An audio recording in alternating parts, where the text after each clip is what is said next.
এই সেবা যারা আমরা মধ্যবিত্ত আছি, তারপর নিম্নবিত্ত আছে, সবার জন্য এটা অনেক জরুরি। কারণ হচ্ছে ডাক্তারের কাছে গেলে তো অনেক কস্ট, তো সবাই তো আর দেখতে পায় না। সো আমাদের দেশে তো গরিব বেশি অনেক, তো হারও বাড়তিছে, আরও হচ্ছে মানুষ ডাক্তার দেখাতে পারছে না। সো এটা অনেক দরকার, আমাদের দেশের জন্য এটা অনেক উপকারী। তাদেরকে অনেক ধন্যবাদ, তারা এই আয়োজন করছে অ্যান্ড ভালো লাগতেছে, মানে জিনিসটা দরকার ছিল। ডায়াবেটিস ফ্রি চেক করলো, তারপরে হচ্ছে ব্লাড পরীক্ষা করলাম আমার রক্তের গ্রুপ কি, তারপরে এখন মেডিসিনের লাইনে দাঁড়াচ্ছি, এখন ওষুধ লিখে দিবে, ওষুধ পাবো আর কি।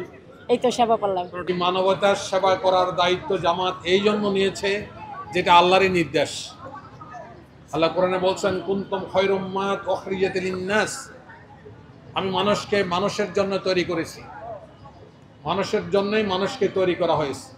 আল্লাহ রাসূল সাল্লাল্লাহু আলাইহি ওয়াসাল্লাম বলেছেন লা ইয়ারহামুল্লাহ মান লাম ইয়ারহাম নাস, যে মানুষের উপকার করে না, দয়া করে না, আল্লাহ তার প্রতি দয়া করেন না। সম্মানিত ভাই ও বোনেরা, বাংলাদেশ জামাতে ইসলামী তার সূচনা লগ্ন থেকেই এই মানবতার সেবার জন্য তারা একটা কর্মসূচি ঘোষণা করেছে। তাদের চতুর্থ দফার এক দফা হলো সমাজ কল্যাণমূলক কাজ। শুধু যে আমরা চিকিৎসা দিচ্ছি তা নয়, বাংলাদেশের মানুষের যখনই যে সমস্যা আমরা দেখেছি, আমরা তখনই আমাদের সীমিত সামর্থ্য অনুযায়ী আমরা সেই সেবা দেওয়ার জন্য আমরা চেষ্টা করেছি। আপনারা লক্ষ্য করেছেন 24-এর গণ অভ্যুত্থানের পরে 1400 শহীদ পরিবারের কাছে আমরা গিয়েছিলাম। আর্থিক সহযোগিতা সহ তাদের পরিবারের যত দায়িত্ব নেওয়ার প্রয়োজন ছিল আমরা সে দায়িত্ব সম্পন্ন করেছি, নিয়ে যাচ্ছি, এখনও আছে আমাদের মধ্যে।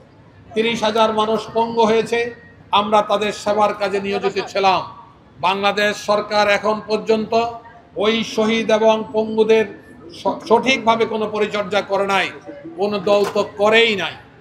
24-এর গণ অভ্যুত্থানের পরে সেপ্টেম্বরে সারা বাংলাদেশে বন্যা হয়েছিল। বাংলাদেশ জামাত ইসলামীর আমির ডাক্তার শফিকুর রহমানের নেতৃত্বে আমরা সারা বাংলাদেশে সকল বন্যাত্ম পীড়িত মানুষের পাশে দাঁড়িয়েছিলাম। আপনারা লক্ষ্য করেছেন আরেকটি দল নিজেদেরকে এখন বড় দল বলে ঘোষণা করে, আমরা এটা মোটেই স্বীকার করতে চাই না। তারা অন্যদিকে এই সমাজের মানুষের উপর বিভিন্নভাবে টেন্ডারবাজি, চাঁদাবাজি, দখল বাণিজ্য শুরু করেছে। আপনাদের প্রতি আমরা অনুরোধ জানাতে চাই, আজকে যারা আপনারা এখানে চিকিৎসা নিতে এসেছেন, এই চিকিৎসা নেওয়ার জন্য আজম আব্দুল আউয়ালের কাছে আপনাদেরকে এইভাবে এসে দাঁড়াতে হবে না। বাংলাদেশ জামাত ইসলামী যদি রাষ্ট্রীয় ক্ষমতা যায়, তাহলে অন্ন, বস্ত্র, শিক্ষা, বাসস্থান, 4টি মৌলিক অধিকার মানুষের, যারা এই দেশের মানুষ, সে 4টি মৌলিক অধিকারের দিকে বাংলাদেশ জামাত ইসলামী খেয়াল রাখবে ইনশাআল্লাহ। এই দেশে স্বাস্থ্য খাতের জন্য বরাদ্দ আছে, কিন্তু স্বাস্থ্য খাতের পিছে কোনো ব্যয় করা হয় না। সরকারের ঔষধ সিন্ডিকেটের মাধ্যমে বাইরে বিক্রি করে দেওয়া হয়, হাসপাতালে ভর্তি হয়ে গেলে দালালের সহযোগিতা দিতে হয়, অথচ এটা কোনো অবস্থাতে প্রয়োজন ছিল না।